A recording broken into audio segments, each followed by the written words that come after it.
Sa ngayon po kasi, ano na rin ako para na gusto ko rin i-progress yung aking sarili bilang isang manggagawa na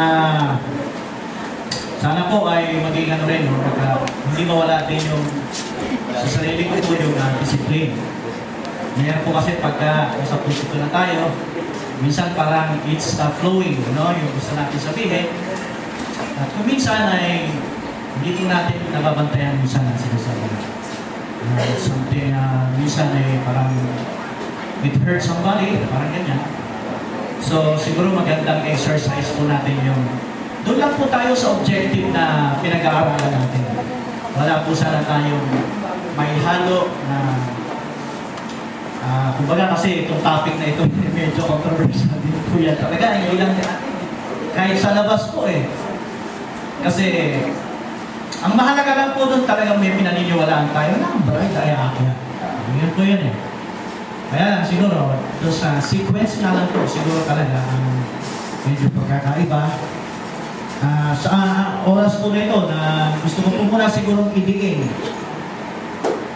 ang biblical rapture. O, yun po yung ating topic, no? Biblical rapture. Okay. So, sa Bible po kasi, from the Old and New Testament, wala po tayong mababasang salitang rapture. It is a term of the, hango po ito sa termino ng mga theologians. Ang ibig sabihin ng terminong ito, kung paiksi natin ay tinawag na, sa ibang salin ng English, tinawag na translation. Yun yung pinakamalapit po sa pagkakaintindi ko. It is a word of translation. Na yung translation, kung pupuntahan pa natin at bibigyan pa natin ng definition po ito, na ibig sabihin ay merong salitang translation, inilipat kas mula dito hanggang sa ibang lugar, from here to third dimension to another dimension.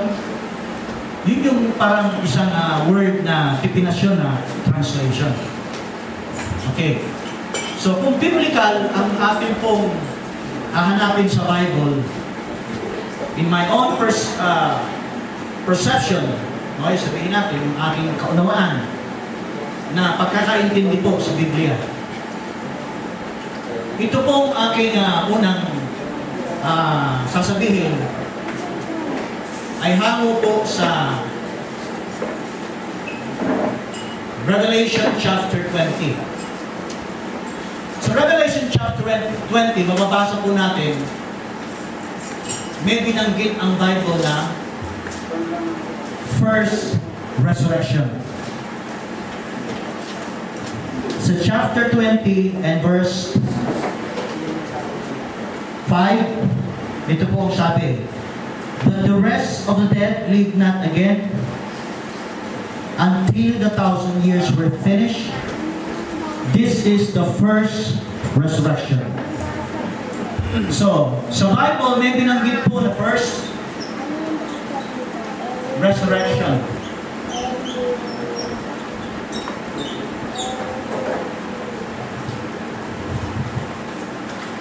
Yung sinabi sa bantang unahan, yung mananatiling hindi muna sila, ang mananatiling patay at hindi sila munang bubuhayin, hanggat hindi po natutupad yung tinatawag na unang pagkabuhay na mag-ulit.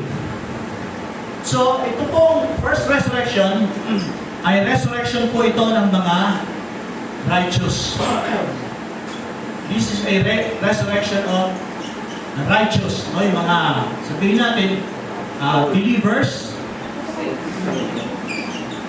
o tinawag na saints. Yes. Banal. Hindi po pwedeng mapabilang dyan ang hindi po, white word po ito. So hindi po pwedeng mapabilang po dito sa first resurrection. Nakakaintindihan na po tayo dyan lahat para mapaisi natin. Ngayon, sinabi po yan ni Apostle John. Ibig sabihin, si John ang nakakita ng maliwanag na kung ano yung ibig sabihin ng first resurrection na yan. Ngayon, sa ating napag-alaman, sa ating pong pag-aaral ng Biblia, Dahil katulad sa theology, meron silang tinatawag na pag-aaral ng hermeneutics, merong exegesis. No? Kung sa isang talata ito, sa loob nun, yung context niya, pinag-aaralan ng mabuti. Amen. Maraming reference na pinagkukunan. So anyway, ito pong first resurrection, ito po ay kabilang lang sa mga righteous believers. Ay tinatawag ko po ito sa nahangoy sa Bible na order. Order of resurrection. Order ng resurrection yan. Yung resurrection may order. So kung maglalagay tayo ng timeline, ano po? Order ng resurrection.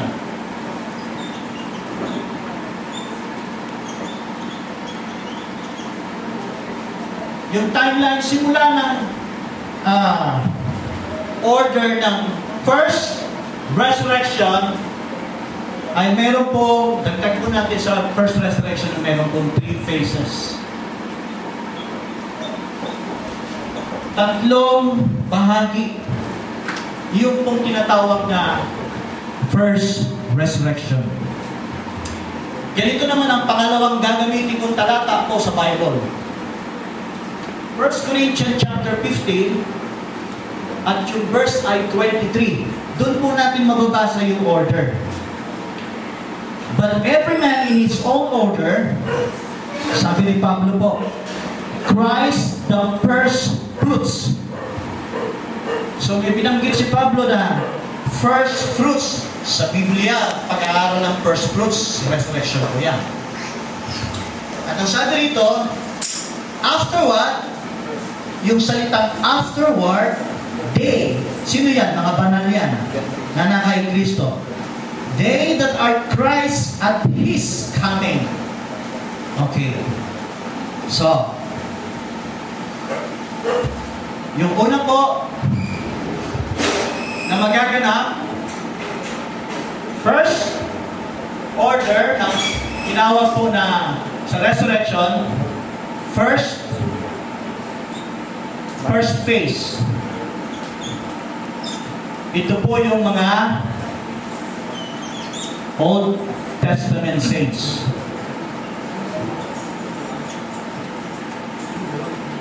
Nasaan po ang talata? That is in Matthew chapter 27 verse 51 to 53. You check that. Nang si Kristo ay namatay at nang inilibing, sa ikatlong araw nang siya'y mabuhay na maguli, meron pong mga nangabuhay sa mga libingan. Yan po sabi sa 51, verse 51 up to 53. Sa aplikasyon ko po niyan, ito po ay tinatawag na resurrection of the Old Testament saints. Nang sinabi ko po na yung order ay unang naganap sa mga mananampalataya ng lumang tipan. That's first order. That is first phase of the first resurrection. Unang phase. Ang pangalawang phase naman po, second phase, ay tinawag po para sa mga New Testament saints.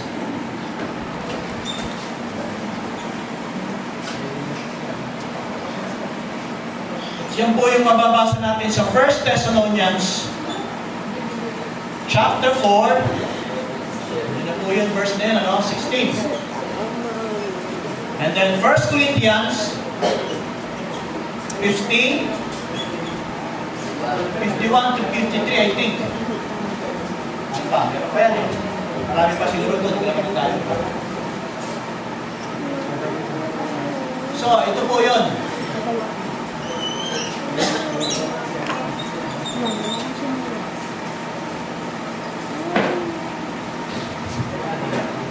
Ang ikatlo po, tinawag na third phase. Ito po yung tribulation saints. Saan po yan? Ang verse, Revelation 20, Revelation 7, Ano ba? Okay. Merong humabol sa Revelation chapter 11. Yung two prophet ministry. Pero nauna po yung two prophet ministry bago yung talagang general. Ngayon, sinabi ni Pablo at His coming, sa chapter 15 verse 23, sabi ni Christ, but every man in his own order, Christ the first fruits, siya yung unang pangunahing nabuhay na maguli. Actually, naganap kay Kristo, it's first resurrection na yan. Afterward, they that are Christ at His coming. Okay. Afterward, they, sabi dito, they that are Christ at His coming. Okay. Yung dulo, ito nga itong third phase, ay pagkatapos po ng tribulation. That is outside of 70th week. Yan yung nasa Matthew chapter 24. At nasa iba, nasa Luke din. Yung ikatlo ay nasa bahagi ng Matthew chapter 24. If you read in Matthew 24, nakalagay doon, after the tribulation. Wala pong ibang tribulation na inihula sa Bible. The prophecy na magaganap except the last 70th week of Daniel. So, yung binanggit po doon mga kapatid, sa Matthew 24, that is the final coming of Jesus Christ. Na sa pinaring pagparito ni Kristo, meron pa siyang aabutan ng pinakahuling mananampalataya na tatanggap ng glorification. Amen. Okay. So, itong binahagi ko ng first resurrection ay meron po three phases. That is the phase, first resurrection, first phase of the first resurrection, Old Testament saints. And then second resurrection, that is New Testament saints. Hindi pa yan nangyari ngayon. Mangyayari pa lang yan. At yung ikatlo mga kapatid, the resurrection of the tribulation saints ay magaganap after the 70th week of Daniel. Okay. Maaaring sa isang tanong, ilang beses po ba magaganap ang rapture? Wala pong sinabi sa Bible kung ilan. Pero, wala rin sinabi kung ilan din. Pero ang pinakita kong 2 minutes? Ilang minutes ba? 20? 20 na naman. Makakasimula po, 2:55. Wala pansin. Ako rin, okay na as ng lahat. Okay, ilan? 10 minutes. Okay, Para masanay mag-consize. ano doon? Di, Sa tanong sasagot ko, walang sinabi sa Bible na kung ilan ang rapture. Okay. Sa definition ko ng rapture, kanina, ang definition ko is translation.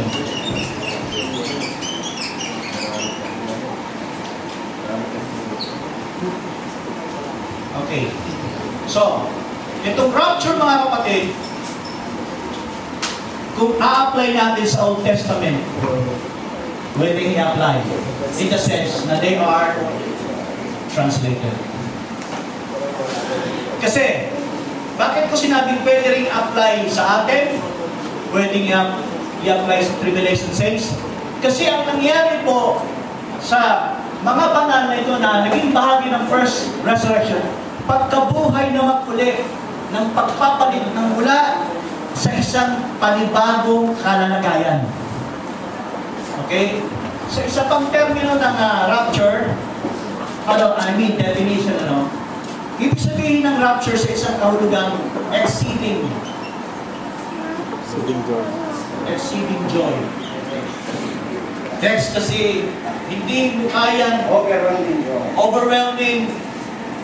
Nararanasan niya kapag nagkaroon siya ng pagpalit ng kanyang katawan mula from corruptible to incorruptible. Siguro yung sa terminal rapture, aside from translation, yung bigla kang magpapalit ng isang anyo na dating hindi naman natin kalagayan. So, in my position, mga kapatid, sa biblical rapture, pwede kong sabihin, itong Old Testament ay naganap na rapture, but it is silence. Hindi alam niya ng denomination.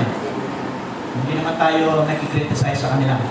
Hindi naman nila abot. Maring iba alam na yung Old Testament saints ay considers as rapture. Kaya lang, pag rapture ang pinag-uusapan natin, nakapokus lang ang isip natin sa salitang bride.